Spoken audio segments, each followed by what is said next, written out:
BENELLI IMPERIALE 400 Best Motorcycle Review Air-Cooled SOHC Single.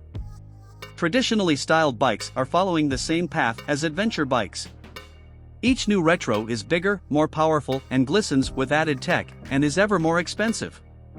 Enter the new BENELLI IMPERIALE 400, bobbing into shot with its 21 brake horsepower single, basic chassis and £3,699 on-the-road price.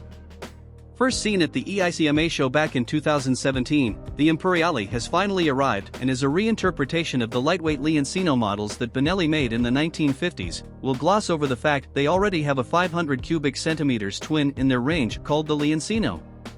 It uses a brand new 374 cubic centimeters air-cooled, twin-spark single designed specifically for the model, and that proudly wears a Made in China sticker on the side.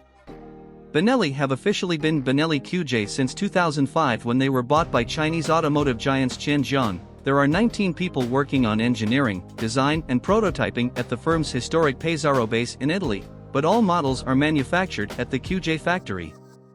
Bikes for Europe go through quality control in Italy before being distributed. In a world obsessed with authenticity, you may question the validity of a Chinese-built bike using supposed Italian heritage. But you could say something similar about Triumph. And, actually, if you want an authentic retro experience, BENELLI's Imperiale 400 provides just that. Ride quality and brakes. It's a very period riding position, with arms out to fairly close bars, and hips and knees bent at 90 degrees to the slightly forward foot pegs. If you're reading this on the loo, you're probably in a similar sort of stance. The chassis is easy enough to swing about and behaves itself at low speed. There's lots of old-school engagement and feel through the basic suspension, and the slim tires bring agility. The BENELLI doesn't have the most balanced ride out in the country, though. The twin rear shocks are a little too firm and allow a paltry 55 mm of wheel travel, while the forks have a slight tendency to go bowing, and the BENELLI can be vague and wobbly in 60 mph corners on a B road. Enfield's Bullet has superior steering and composure, and so gives greater confidence. Engine. The engine is as steady as you'd expect a small-capacity 21 brake horsepower single to be. With determination, it'll just about indicate 80 mph, though obviously this is a bike intended for breezy Sunday morning trundles, and it's happiest thrumming around up to about 60 mph. It revs more freely than Royal Enfield's benchmark Bullet. The redline is 6,000 RPM, but it'll push on until almost 7,000, and is considerably smoother as well. The 5-speed gearbox has quite a bit of lever travel, but the action is light. Reliability and build quality. Sure, some elements hint at the 400's modest price.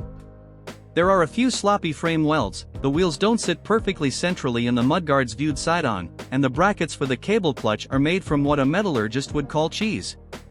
But overall, the finish and presentation are spot-on for the price. Value versus rivals.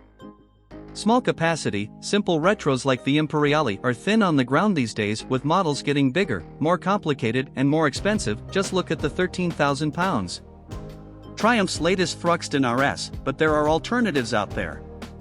The main problem for the BENELLI is that a Royal Enfield Bullet is just £500 more.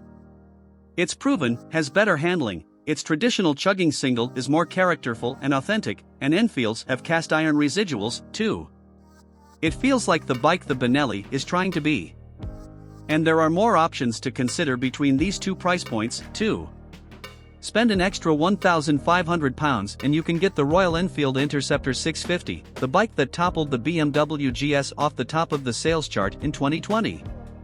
Equipment. Given the Imperiale is just a whisker over $3,500, there are some pleasing touches.